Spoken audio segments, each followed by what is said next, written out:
Hello student, আশা করি তোমরা সকলে ভালো আছো। অনশট উইথ বারুই ব্রাদার চ্যানেলের পক্ষ থেকে সকলকে স্বাগত। আজ এই ভিডিওতে তিনটি অধ্যায়, বাংলার একসাথে তিনটি অধ্যায়ের প্রশ্ন দেখব, যেগুলি আগামী 2026 শিক্ষাবর্ষে মাধ্যমিক পরীক্ষার জন্য গুরুত্বপূর্ণ। চলো দেখা যাক। তো এখানে প্রথম গল্প আছে অদল বদল, দ্বিতীয় গল্প আছে নদীর বিদ্রোহ, এবং তৃতীয় যেটা সেটা গল্প না, প্রবন্ধ, সেটা হচ্ছে বাংলা ভাষায় বিজ্ঞান। তো এইগুলি থেকে গুরুত্বপূর্ণ কিছু প্রশ্ন দেখব। চলো দেখা যাক। প্রথম প্রশ্ন আছে মান 3। দেখবে এখানে পড়ে লেখা আছে মান 3, মানে এগুলি যেগুলো বলবো আমি এখন সেগুলি 3 নম্বরের জন্য গুরুত্বপূর্ণ। প্রথম প্রশ্ন, অমৃতের জবাব আমাকে বদলে দিয়েছে, কার কথা? অমৃতের জবাব তাকে কিভাবে বদলে দিয়েছিল? 2 নম্বর প্রশ্ন, বলতে গেলে ছেলে দুটো সবই একরকম, তফাৎ শুধু এই যে ছেলে দুটো কে কে, তাদের তফাৎ কোথায়? 3 নম্বর প্রশ্ন, ও আমাকে শিখিয়েছে খাঁটি জিনিস কাকে বলে। ও কে? উদ্দিষ্ট ব্যক্তি। কাকে, কিভাবে খাঁটি জিনিস কাকে বলে তা শিখিয়েছে। 4 নম্বর প্রশ্ন, উনি 10 বছরের অমৃতকে জড়িয়ে ধরলেন। উনি কে? কেন অমৃতকে উনি জড়িয়ে ধরলেন? 5 নম্বর প্রশ্ন, আমাকে বাঁচানোর জন্য তো আমার মা আছে, কার উক্তি? এমন উক্তির কারণ উল্লেখ করো। 6 নম্বর প্রশ্ন, গ্রাম প্রধানের কানে গেল, কোন কথা গ্রাম প্রধানের কানে গেল? এরপর কি ঘটনা ঘটলো?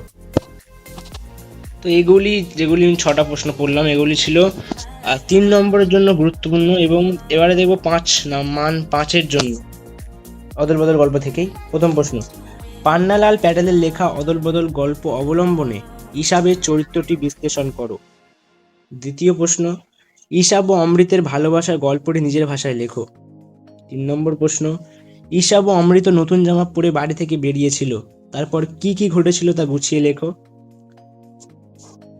4 নম্বর প্রশ্ন, অমৃত সত্যিই তার বাবা মাকে খুব জ্বালিয়েছিল, অমৃত কিভাবে বাবা মাকে জ্বালাতন করেছিল, অবশেষে অমৃতের মা কি করেছিলেন। 5 নম্বর প্রশ্ন, পান্নালাল প্যাটেলের লেখা অদল বদল গল্প অবলম্বনে ঈশাবের চরিত্রটি বিশ্লেষণ করো। ঈশাবের চরিত্রটি বিশ্লেষণ করো। আচ্ছা, এখানে 2টি প্রশ্ন দেখবা টাইপিং মিস্টেক আছে হয়তো। এই 1 নম্বরটা আর 5 নম্বরটা সেম প্রশ্ন। ঈশাবের চরিত্র, হ্যাঁ ঈশাবের চরিত্র। তো এখানে ঈশাব হবে না, এখানে অমৃতের চরিত্র, এইটা হবে অমৃতের চরিত্র। এখানে অমৃত লিখে নেবে তোমরা, এখানে বানানটা ভুল আছে, টাইপিং মিস্টেক আছে। 6 নম্বর প্রশ্ন, ঈশাবের বাবার চরিত্রটি আলোচনা করো। এইগুলি ছিল অদল বদল থেকে মান 3 এবং মান 5-এর গুরুত্বপূর্ণ প্রশ্ন। এবারে আমরা দেখব নদীর বিদ্রোহ, সেখান থেকে প্রশ্ন।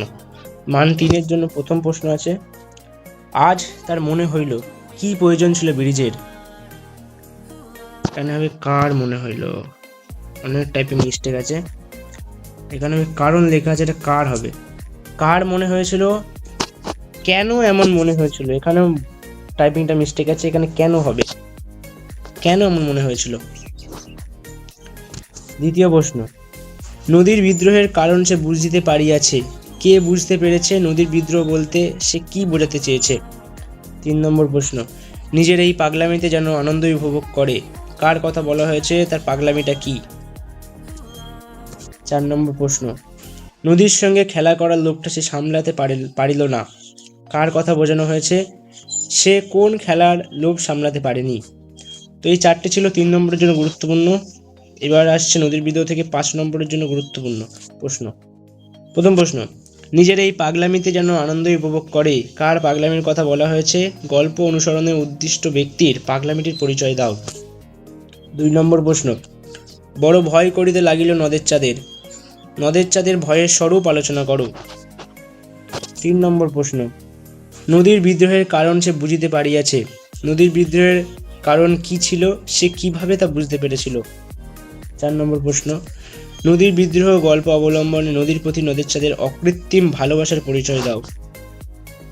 5 নম্বর প্রশ্ন, নদের চাঁদের চরিত্র আলোচনা করো। 6 নম্বর প্রশ্ন, একটা বেদনাদায়ক চেতনা বিন্দুক্ষণের জন্য নদের চাঁদকে দিশাহারা করিয়া রাখিল, তারপর সে অতি কষ্টে উঠাইয়া দাঁড়াইল। নদের চাঁদ দিশাহারা হয়ে পড়েছিল কেন? তার উঠে দাঁড়াতে কষ্ট হওয়ার কারণ কি ছিল? তো এই 6টি ছিল 5 নম্বরের জন্য। তো আশা করি তোমরা সবাই বুঝতে পারছো প্রশ্নগুলো। এইবারে আমরা দেখব যে প্রবন্ধ আছে আমাদের দশম শ্রেণীর বাংলাতে 2টি প্রবন্ধ, একটি হচ্ছে হারিয়ে যাওয়া কালিকলম এবং অন্যটি হচ্ছে বাংলা ভাষায় বিজ্ঞান। চলো এখান থেকে দেখা যাক। যেহেতু এখান থেকে কোনো 3 নম্বরে প্রশ্ন থাকে না, তো আমরা ডাইরেক্ট 5 নম্বরের জন্য প্রশ্নগুলি দেখব। প্রথম প্রশ্ন, পরিভাষা রচনার ক্ষেত্রে বঙ্গীয় সাহিত্য পরিষদ ও কলকাতা বিশ্ববিদ্যালয়ের অবদান আলোচনা করো। 2 নম্বর প্রশ্ন, পাশ্চাত্য দেশের তুলনায় এদেশের জনসাধারণের বৈজ্ঞানিক জ্ঞান নগণ্য, লেখকের এমন মন্তব্যের কারণ কি?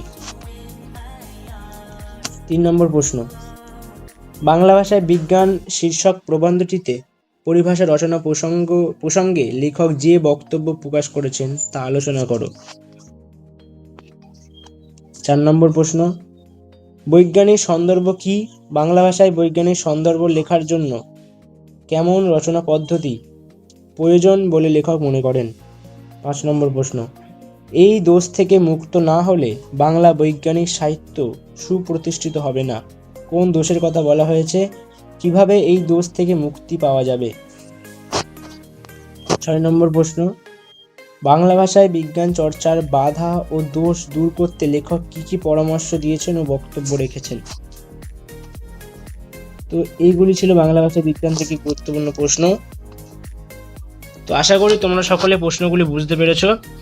এছাড়াও তোমরা টেক্সটের বিভিন্ন লাইন থেকে কিন্তু প্রশ্ন আসতে পারে, তো তোমরা অবশ্যই টেক্সটগুলোকে ভালোভাবে পড়বে, তাহলে আশা করি কোনো প্রশ্নের উত্তর দিতে তোমাদের অসুবিধা হবে না। তো তোমরা ভালো করে এগুলি পড়বে এবং সাথে টেক্সটটাও ভালো করে পড়বে। তো আজকের ভিডিওটা এই পর্যন্তই। টাটা সকলকে।